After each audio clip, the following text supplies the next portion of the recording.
And another test for the markets, Tesla, Alphabet are going to be the first of the Mag 7 names to report earnings. That's happening tomorrow on Tuesday. This after the NASDAQ slid in its largest weekly loss since April last week. Can the earnings reports maybe meet the street's high expectations and reverse some of this, I guess, turmoil that we have seen play out within a lot of these tech stocks here over the last several trading days? To discuss, we want to bring in Abby Yoder, JP Morgan Private Bank U.S. equity strategist. Abby, it's great to see you. So talk to us just about this rotation that we have seen over these out of these larger cap tech names into the smaller cap names. Yeah. What do you think how do you see that playing out here this earnings season? Well, so I think there's a couple of things that are driving that. I would say the biggest move has really been because of the rate outlook, right? Like we got that softer CPI print, and that's exactly what small caps needed. And then on top of that, we did get some good economic data, right? Retail sales came in good.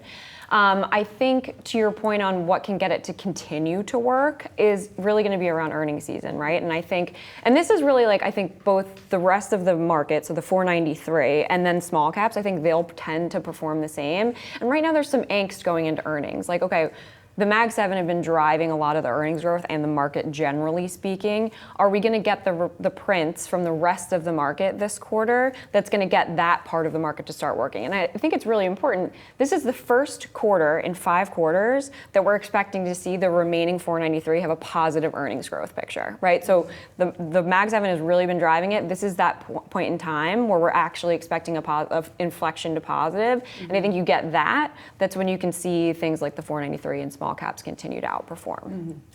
What do you think then is the one thing investors should be looking at to suss out the success rate of that 493? I think about something like McDonald's keeping their $5 value meal as maybe a sign that there's consumer weakness. That could be bad for some of the consumer names. What do you look at? Well, so I think to your point on consumer weakness, I think the consumer is slowing, right? And I think what we saw through retail sales was that it's slowing, but it's still healthy, right? Like we're starting to see 2Q GDP expectations revised higher above that 2%, let's call it trend growth rate.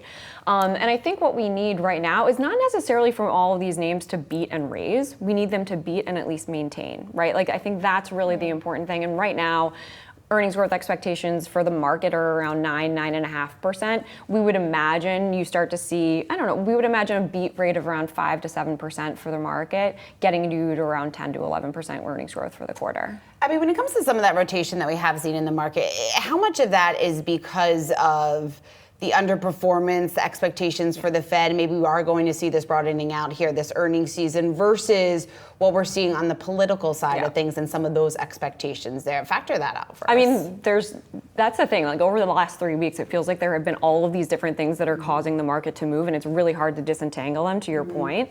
But like just looking at the performance of small cap, right? So they had that 5-day move where they were up 11%, which was like a 4 standard deviation move for them. That was driven, I would say, primarily by CPI. And then kind of at the same time, coincident with that, you had this increase in what was going to be perceived to be a red wave, right? And that for small caps is taken as, okay, maybe less regulation, maybe more M&A. And so I think that added fuel to the fire in terms of the positive view. And then there's also a technical aspect. There was a lot of shorting of small caps because they had underperformed so much. So getting some of that kind of unwind and positioning, I think, also played a part. But again, I think going forward, it's really going to be around the fundamentals as it relates to the outperformance going forward. Vice President Harris, I want to talk about her record on tech for a little bit, because there's this idea that she could also potentially be more favorable to some of the tech companies and unwind some of the regulatory pressures a little bit. Do you think that's something that tech investors should already be thinking about, looking into? Well, it looks like the market thinks that, right? Because this morning you are seeing more of that unwind. You're seeing the NASDAQ up more than small caps. They're both up. I think what is really happening as it relates to the market is, okay, maybe we're getting less of a likelihood of a red wave, which means maybe less intense policy changes and more of, kind of middle ground if we get some split Congress or with whomever takes the executive branch.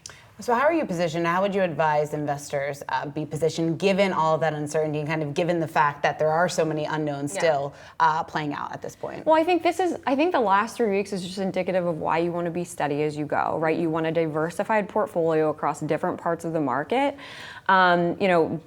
Tech was leading, now it's not. Now we've got small caps. Having exposure to all of these different things makes a lot of sense. I think when we're thinking about the political landscape, we're not trying to guess right now what's going to happen because things change change so quickly that it really is like you can't really trade around that, right? So just thinking about having a diversified portfolio, I think as it relates to the election, things like spending on defense will probably be bipartisan. So thinking about, we upgraded industrials, we think that names in the industrial sector will benefit from that. And then being tax efficient, right, as it relates to our clients, thinking about that.